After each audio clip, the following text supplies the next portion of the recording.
Greetings, Elder Blacklight. I want y'all to peep this right here.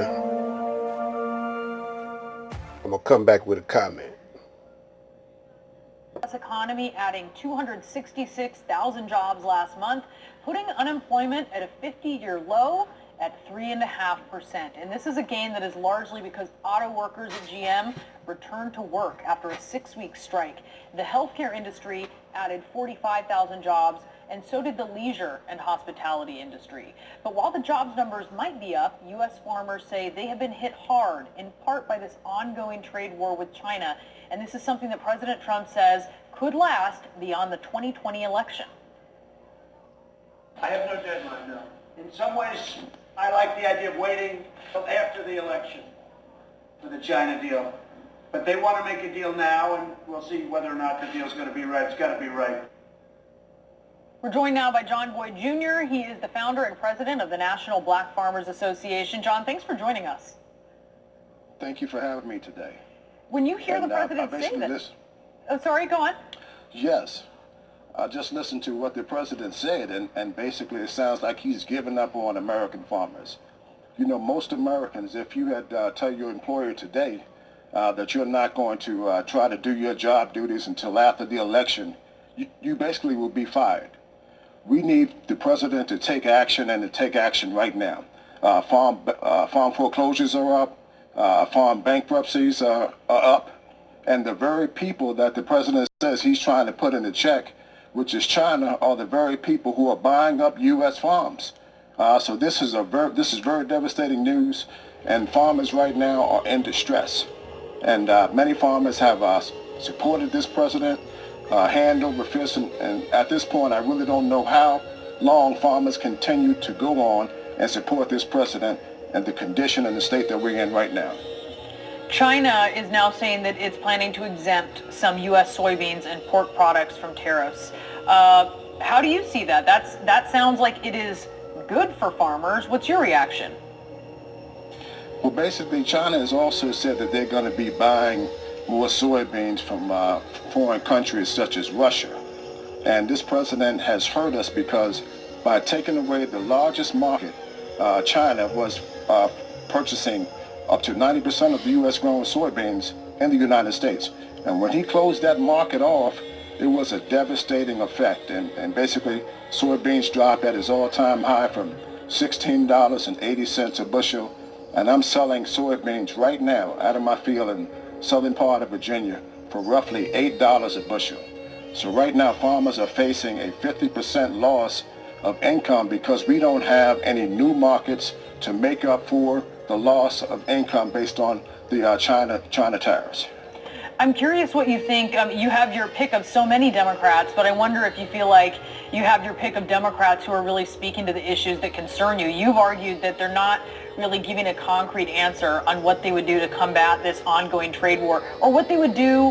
Let's say they came into the White House and they had to reverse damage from it, what they would do. What do you want to hear from them? I want to hear how they're going to put farmers back to work and get us a fair market. That's what I would like to hear from the Democratic candidates that are running.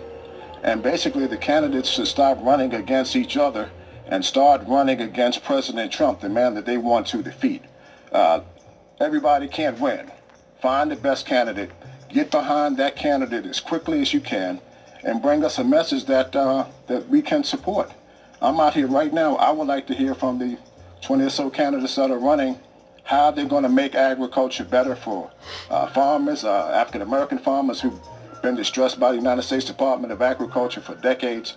Come up with a sound plan of action that we can get behind and support a good candidate that can defeat President Trump in the general election. Can you name a candidate in the Democratic field that you think has been speaking to these concerns?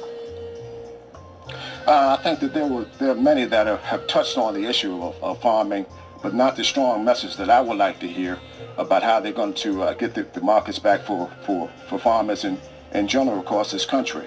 And if they want to defeat President Trump, they're going to have to bring across a strong message for U.S. farmers so that they cannot support this president, but vote for the Democratic president.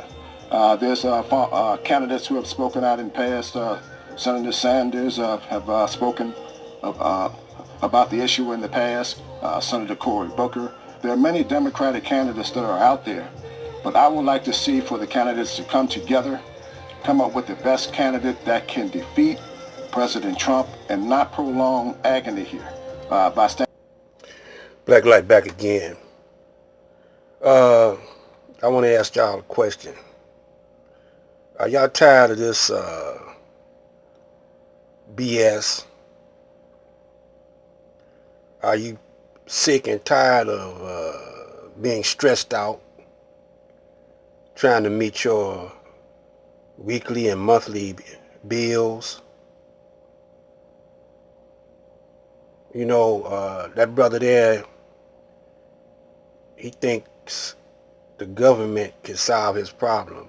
He's not trying to solve his problem on his own. He's not using his own mind. He's trying to use the Caucasian's mind to solve those problems.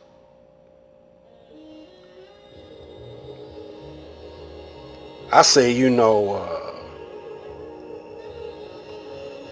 here go a quick remedy that will solve those problems. One remedy, well, actually I got two. One remedy is to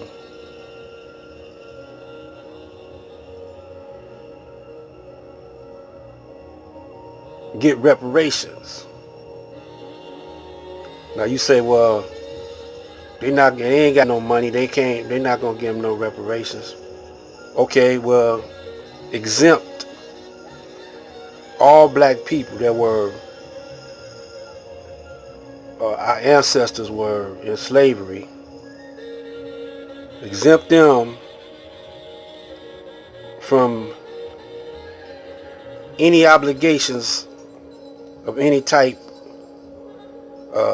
cost of living. All bills, exempt from all bills. All obligations of payment or purchases, and especially taxes.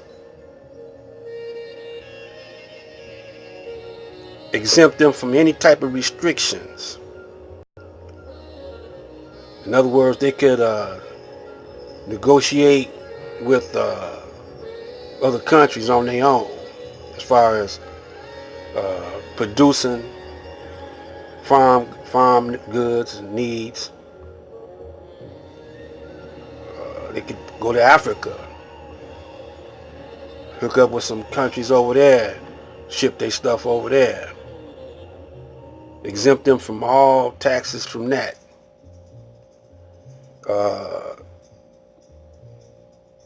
Exempt them from all restrictions except for murder, you know, and drug usage and felonies. You know, you can understand that. That'll solve the problem